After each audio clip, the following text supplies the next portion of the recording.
आइए आज exercise 34A कक्षा 12 की एक्सीलेंट बुक से हल करते हैं। ये ट्रांसलेशन पे आधारित एक्सरसाइज है। इसमें आपको कंपाउंड सेंटेंस से रिलेटेड जो है कंजक्शन है जिनका प्रयोग करके आपको अनुवाद करना है। तो देखते हैं। पहला वाक्य है आपका, या तो तुमने या तुम्हारी बहन ने मेरी पुस्तक चुराई है। इसकी अंग्रेजी क्या होगी? आइदर, या तो का अंग्रेजी आइदर रहेगा या कि अंग्रेजी आर। तो either you or your sister has stolen my book रहेगा, क्योंकि either you or your sister. तो आइदर आर नाइदर नार सीन सबसे जब जुड़ता है ना तो बाद वाला देखा जाता है। एक वचन रहता तो एक वचन की वर्ब, बहुवचन रहता तो बहुवचन की वर्ब लगाया जाता है। तो हो जाएगा either you or your sister, या तो तुम या तुम्हारी बहन ने has stolen STOLEN my book, has stolen my book. दूसरा वाक्य देखते हैं, तुम्हारे पिता आए। देखिए इसकी अंग्रेजी हो गई योर फादर केम, और उन्होंने मुझे 100 रुपये दिए। And he gave me 100 rupees. Your father came and he gave me 100 rupees. आप इसको डायरेक्ट भी कर सकते हैं, एंड गेव मी 100 रुपीज़, तो ही कॉमन मान लिया जाएगा। सही दोनों है। आगे योर फादर केम आपके पिताजी है, और कहेंगे एंड हो जाएगा, उन्होंने मुझे 100 रुपये दिए, and he gave me 100 rupees. अगला है, वह एक लेखक ही नहीं बल्कि एक कवि है। ही is not only a writer. तो नॉट ओनली लगेगा इसमें। ही is not only a writer but also, बल्कि की अंग्रेजी बट होता है, आल्सो माने भी, तो बट आल्सो माने बल्कि भी। तो he is not only a writer but also a poet, but also a poet. Sarla बीमार है फिर भी काम करने को तैयार है। तो Sarla is ill yet she is ready to work. Yet YET she is ready to work. Sarla is ill, Sarla बीमार है। एट माने फिर भी या स्टिल भी कह सकते हो। सी इज रेडी टू वर्क, वह काम करने को क्या है? तैयार है। उसने परिश्रम किया किंतु फिर भी अनुत्तीर्ण हो गया। तो he worked hard, he worked hard. Yet किंतु फिर भी, तो किंतु फिर भी कहेंगे केवल आप एट लगा दीजिए, क्योंकि बट लगाओगे तो एट नहीं लगेगा, एट लगाओगे बट, एक ही कंजक्शन लगेगा, दोनों जरूरी नहीं है। ही वर्कड हार्ड एट, फिर भी कहेंगे एट लगा दो, या स्टिल भी लगा सकते हो। He failed eight, he failed, फिर भी वह क्या हो गया? किंतु फिर भी या फिर भी, बात एक ही हुआ, एट लगा दो बात, बस ठीक। ईश्वर में विश्वास करो। इसकी अंग्रेजी believe in God. Believe in माने में विश्वास करो, गॉड माने ईश्वर, तो बिलीव इन गॉड। किताब में दिया देखिए ट्रस्ट इन गॉड, ये भी सही है। ट्रस्ट माने भी विश्वास करना, बिलीव भी कर सकते हो, दोनों सही है जो भी किए हो, ठीक। या इसकी एक अंग्रेजी होता है have faith in God. Have faith माने विश्वास रखना है, विश्वास करना, क्लियर, सब सही है। तो बिलीव इन गॉड या ट्रस्ट इन गॉड, हाँ ट्रस्ट इन गॉड हो गया। और तुम ठीक, बिल्कुल ठीक हो जाओगे। And you will be quite well. And माने और, यू विल बी माने तुम हो जाओगे, क्वाइट वेल माने बिल्कुल ठीक। Believe in God and you will be quite, QUITE, quite माने बिल्कुल, QUITE, क्वाइट माने बिल्कुल होता है। एक QUIET रहता है, उस क्वाइट माने शांत होता है, दोनों अलग है। QUITE quite well, WELL। Believe in God या trust in God and you will be quite well. जल्दी कपड़े पहनो। इसकी अंग्रेजी वियर क्लोथेज। वियर माने पहनना, WEAR। पुटान भी कह सकते हो, पुटान माने भी पहनना होता है, phrasal verb. Wear WEAR, wear या पुटान। क्लोथेज, हाँ सून, सून माने होता जल्दी, SAAN। वियर क्लोथेज सून या पुटान क्लोथेज सून। नहीं तो कहेंगे लिख दो अदरवाइज। अदरवाइज माने होता है नहीं तो या अन्यथा, दोनों होता है। देर हो जाएगी, लिख दीजिए इसकी Angrezi you will be late. You will be, क्योंकि जो जिससे आप बात करेंगे उसके लिए यू का ही प्रयोग करेगा। पहला इंपरेटिव है तो दूसरे अदरवाइज के बाद सब्जेक्ट मांगेगा, तो सब्जेक्ट इसमें यू छिपा रहता था, आपको यू लिखना पड़ेगा कंजक्शन के बाद। पहले में नहीं लिखोगे चलेगा, लिखा ही नहीं जाता पहले में इंपरेटिव में। Wear clothes soon otherwise you will be late, नहीं तो तुम्हें क्या हो जाएगी, देर हो जाएगी, या नहीं तो देर हो जाएगी। उसमें सब्जेक्ट यू छिपा रहता है, कंजक्शन के बाद उसको हम सब्जेक्ट लिखना पड़ता है, इम्परेटिव नहीं लिखना पड़ता, पहले वाक्य में नहीं लिखना पड़ेगा। प्रमोद केवल चतुर ही नहीं बल्कि परिश्रमी है भी है, तो आप कर दीजिए Pramod is not only clever, CLEVER, Pramod is not only clever but also industrious, किताब में दिया परिश्रमी का अंग्रेजी, या तो आप हार्ड वर्किंग भी कर सकते हो। एक शब्द है लेबोरियस, LABORIOUS, वो भी सही है, बट आल्सो इंडस्ट्रियस बुक में दिया है नीचे। इंडस्ट्रियस माने परिश्रमी, हार्ड वर्किंग माने परिश्रमी, लेबोरियस माने परिश्रमी, डिलीजेंट माने परिश्रमी भी होता है, ठीक है, DILIGENT।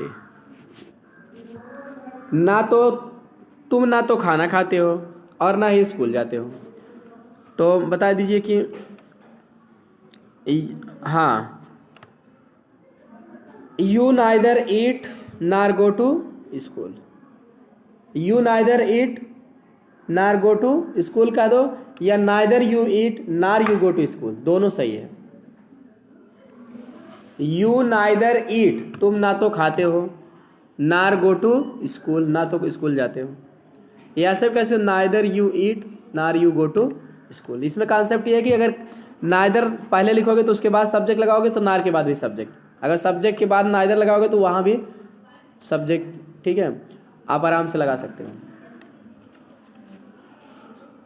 क्लियर हो गया? Neither you eat nor you go to school, neither के बाद सब्जेक्ट तो वहाँ भी सब्जेक्ट, ठीक है, नाइदर यू ईट नार, ठीक है, नार यू गो टू स्कूल, ये भी सही है, neither you eat nor you go to school, ठीक। अगर नाइदर के बाद यू सब्जेक्ट रहेगा तो वहाँ भी नार के बाद भी सब्जेक्ट आना चाहिए, अगर सब्जेक्ट के बाद यहाँ नाइदर है तो वहाँ भी सब्जेक्ट के बाद नार होना चाहिए, बस यही शर्त है। इसलिए आप दोनों तरीके से लिखें, neither you eat nor you go to school, और या भी कह सकते हो यू नाइदर ईट, ठीक है, नार गो टू स्कूल। बाहर मत जाओ, do not go outside, out माने बाहर होता है, आउटसाइड भी कह सकते हो बाहर की तरफ, do not go outside, outside माने बाहर की तरफ जाना या बाहर, या डू नॉट गो आउट भी कह सकते हो। नहीं तो भीग जाओगे, otherwise, do not go out otherwise, नहीं तो कहेंगे अदरवाइज, भीग जाओगे, तो भीग जाना कहेंगे क्या लिखना पड़ेगा आपको, you will get wet, subject आपको यू लिखना पड़ेगा कंजक्शन के बाद, सब्जेक्ट इसमें इम्परेटिव है तो यू छिपा है, तो यू विल गेट वेट, किताब में दिया गेट वेट माने भीग जाना, टू हट जाएगा क्योंकि यू के साथ टू नहीं रहेगा इन्फिनिटिव, ठीक है, वो भीग जाना ना के नाते वर्ड मीनिंग में दिया रहता, तो आप उसको मेन वर्ब बनाओगे तो वहाँ टू ना नहीं आएगा तो हट जाएगा, clear. Otherwise you will get wet, get wet माने भीग जाना, नहीं तो एक शब्द में आप लिखना चाहो तो DRENCH, ड्रेंच माने भीग जाना होता है, गेट वेट ना लिखना चाहो तो एक शब्द में ड्रेंच होता है, DRENCH। अगला है जोर से वर्षा हो रही है, इसकी अंग्रेजी में किताब में दिया है इट इज रेनिंग हैवली, इसीलिए अपने साथ छाता ले लो, सो माने इसीलिए, take an umbrella with you, take an umbrella माने छाता ले लो, विथ यू माने अपने साथ। अगला होगा या तो कुछ देर प्रतीक्षा करो या घर लौट जाओ, तो या तो कुछ देर प्रतीक्षा करो, आइदर माने या तो, either wait for some time, either wait for some time, subject लिखना चाहो सब्जेक्ट भी लिख सकते हो, either you wait for some time, तब वहाँ भी सब्जेक्ट लिखना पड़ेगा, ठीक ना, either you wait for some time, you छिपा है इसलिए लिख भी सकते हो, कोई दिक्कत नहीं, either you wait for some time or you return home, or you return home, clear. या तो आइदर बाद यू ना लिखो तो वहाँ भी मत लिखो, चल जाएगा दोनों, either wait for some time or return home दोनों चलेगा, या लिखो यहाँ दियो तो वहाँ भी लिखना पड़ेगा, दोनों, क्लियर। अगला either wait for some time, sir for some time माने कुछ देर तक या कुछ देर, आर रिटर्न होम अथवा घर चले जाओ, इसमें सब्जेक्ट यू छिपा है इसलिए लिख भी सकते हो either you wait for some time or you go return home. वह मेरे घर आया, he came to my house, he came to my house, मेरे घर आया और कुछ समय मुझसे बातचीत की। And talked to me, talked to me माने मुझसे बातचीत की, TALKED, and talked TO to me, हाँ कुछ समय, इसके लिए हो गया for some time, talked to me for some time, कुछ समय का हो या कुछ समय तक बातें की। वह दयालु है, इसकी अंग्रेजी क्या होगी? ही इज मर्सीफुल, मर्सीफुल माने दयालु, वैसे काइंड माने भी दयालु होता है, KIND दोनों लिख सकते हो, काइंड या मर्सीफुल, MERCIFUL,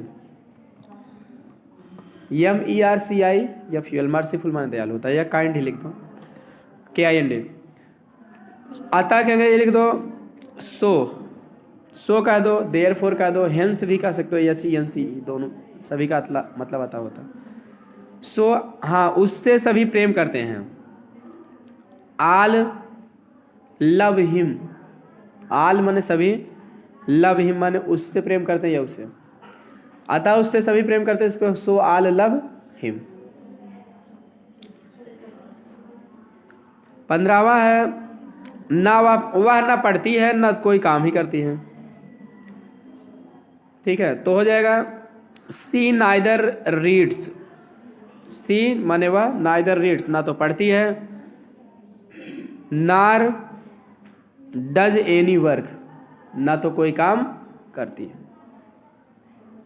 सी नाइदर रीड्स नार डज एनी वर्क, अगर नाइदर पहले लिखोगे सब्जेक्ट लगाओ तो वहाँ भी लगेगा, इसी पे कह सकते हो नाइदर सी रीड्स नार सी डज एनी वर्क, दोनों सही है, कोई दिक्कत नहीं। क्लियर?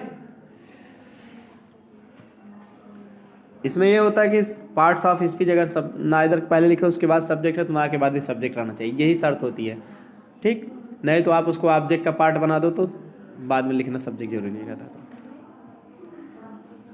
तो चलिए फिर आज की वीडियो में इतना ही, अगली वीडियो में आपको अगली एक्सरसाइज हल कराया जाएगा। वीडियो पसंद आए तो लाइक सब्सक्राइब शेयर करें, ऐसे यूजफुल वीडियो पाने के लिए। एग्ज़ाम से पहले आपको इस चैनल पे पूरा तैयारी करवा दिया जाएगा, क्लास UP बोर्ड के लिए, 12th और 11th 10th सभी क्लास के लिए। मिलते हैं नेक्स्ट वीडियो में एक और एक्सरसाइज के साथ।